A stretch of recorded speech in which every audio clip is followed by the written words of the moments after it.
पूर्णिमा के दिन रक्षाबंधन का त्यौहार मनाते हैं।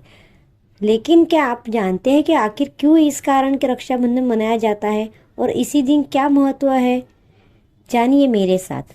मेरा नाम सिया है। मैं आपको यही कुछ व्रत, कथाएं और त्यौहार के बारे में जानकारी दूंगी।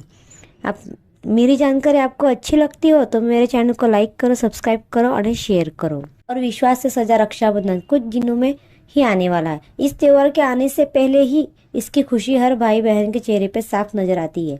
इस दिन बहनें अपने प्यारे भाई को टीका करती है और उसकी कलाई पर राखी बांधती है। वही भाई अपनी बहनों की रक्षा के लिए वचन और उपहार देता है। इस दिन हर तरफ खुशनुमा माहौल रहता है और हम इस खुशी के साथ ही श्रावण मास के पूर्णिमा का दिन रक्षाबंधन का त्यौहार मनाते हैं। जानते हैं इस बारे में कुछ कथा है। लक्ष्मी राजा बलि की कथा भगवान विष्णु के वामन अवतार से जुड़ी है। भगवान विष्णु के वामन अवतार लेकर असुरों को राजा बलि से 3 पग भूमि का दान मांगा। दानवीर बलि इसके लिए सहज राजी हो गए। वामन ने पहली ही पग में धरती को नाप ली तो बलि समझ गया कि वामन स्वयं भगवान विष्णु ही है। बलि ने विनय से भगवान विष्णु का प्रणाम किया और अगला पग रखने के लिए अपना शीश प्रस्तुत किया।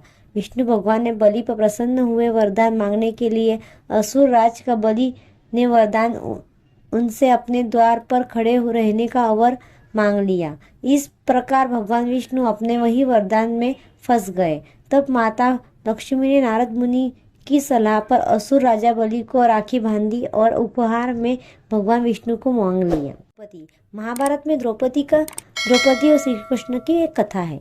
पौराणिक मान्यता के अनुसार महाभारत में शिशुपाल के साथ युद्ध के दौरान श्री कृष्ण जी की तर्जनी उंगली कट गई थी। वह देखते ही द्रौपदी श्री कृष्ण जी के पास गई और अपनी साड़ी का टुकड़ा फाड़ कर उनकी उंगली पे बांध दिया। इस दिन श्रावण पूर्णिमा थी। इसके बाद में कृष्ण जी ने उन्हें चीरहरण के समय रक्षा करने का वादा किया। से ही वह रक्षाबंधन मनाई जाती है। और इसके जुड़ी और तीसरी कथा है भविष्य के पुराण कथा अनुसार। भविष्य पुराण के अनुसार सालों में असुर का राज बलि के साथ इंद्र देव का युद्ध चल रहा था। इसका समाधान मांगने के इंद्र पत्नी सची विष्णु जी के पास गई। तब विष्णु जी ने उन्हें एक धागा अपने पति इंद्र की कलाई पर बांधने के लिए दिया। सची के ऐसी करते वह इंद्र देव को सालों से चल रहे युद्ध से जीत मिल गई। इसलिए पुराने के समय भी युद्ध जाने से पहले राजा सैनिकों को, पत्नियों को और बहनों को उनके रक्षा सूत्र बांधा करती थी, जिससे वह सकुशल जीत कर लौट आते थे। तो क्या है, इस कथा के माध्यम से यह पता चलता है कि रक्षाबंधन पर कलाई पर राखी या रक्षा सूत्र बांधने जाने का साथ ही उसके बदल के मांग और दिए जाने वाले वचन के बहुत महत्व माना जाता है। इसलिए इस दिन हर बहन अपने भाई को राखी बांधती है और भाई उसका हिफाजत का वचन देता है। बहन भाई को कुशलता, सफलता और कामना करती है। यह वचन और भावना रक्षाबंधन के त्यौहार का सबसे बड़ा महत्वपूर्ण है, क्योंकि प्रेम, विश्वास यही बंधन भाई बहन के रिश्ते को, स्नेह को, डोर को रखती है। धन्यवाद।